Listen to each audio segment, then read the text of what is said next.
So, para sa inyo, ano ang mas tumatak sa State of the Nation address ni PBBM?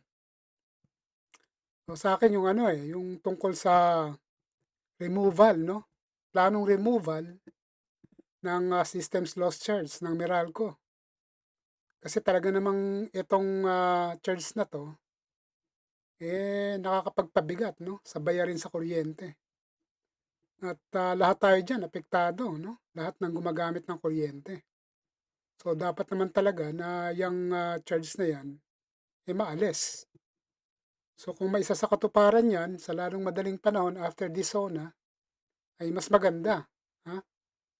So, para sa akin, naka-A plus siya dyan, no? Sa bahaging yan. Pero, syempre, babantayan pa rin natin yan. Kasi alam niyo naman, yung malalaking negosyante, ha? Iniiba lang yung pangalan, pero may kapalit pa ring charge, no? After the removal. Katulad niyang system loss charge na yan. So, para sa ating mga consumer, bantayan pa rin natin, no, yung mga bills. Baka tinanggal nga, tapos may ipinasok, no? O ipinalit na iba. So, yun. So, yung pangalawa, para sa akin, no, nakatanggap siya ng A dito, no? Yung reaffirmation, no, ng UNCLOS ruling natin, no? Yung arbitral ruling natin sa West Philippine Sea. Ha? Kasi talaga namang dapat talaga nating panindigan yan dahil binding yan eh. Ipinanan, kumbaga ipanalo na natin yan. So dapat talagang panindigan yan at lahat tayo dapat magkaisa dyan. So bakit hindi A+?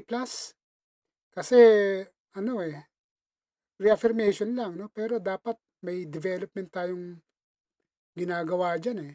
Lalo na sa may yung BRP Sierra Madre. Dapat ikumpuni yan, ayusin, i-develop para nang sa ganun na maging panghabang buhay, no? Na himpilan yan ng ating mga hukbo. At talagang ma-assure natin na atin talaga yan, no? At walang sino mang dayuhan na papasok dyan, no? So, yun. So, para sa akin, A siya ron, no? Pero hindi A+. Yun lang, sa systems loss charge, removal na plano niya, yun, naka-A+ siya doon. Ha? So, yun. The rest, no? Naglalaro na sa B, B minus, B plus.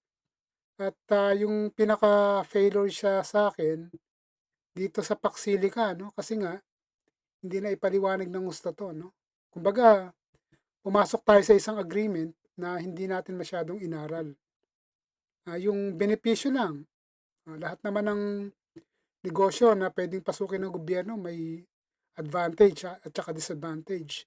So, ang problema rito sa Paxilica na ito, yung disadvantage hindi masyadong na-emphasize na sinasabi na maraming mga pwede tayong maapektuhan, no? Economically, lalong-lalo na sa mga services. Kasi ito ay kakain daw ito ng tubig, no? Yung ibang bayan natin, ibang lugar natin, halos kinakapos sa tubig. Tapos pangalawa, yung kuryente. Kakain ito ng malaking kuryente. Although makakapag-generate siya ng maraming trabaho, at syempre, makakasabay tayo, no? Sa ibang mga bansa na progresibo when it comes to technology. Pero aside from that, may mga disadvantages na dapat talakayin at aralin mabuti kung paano mabibigyan ng solusyon.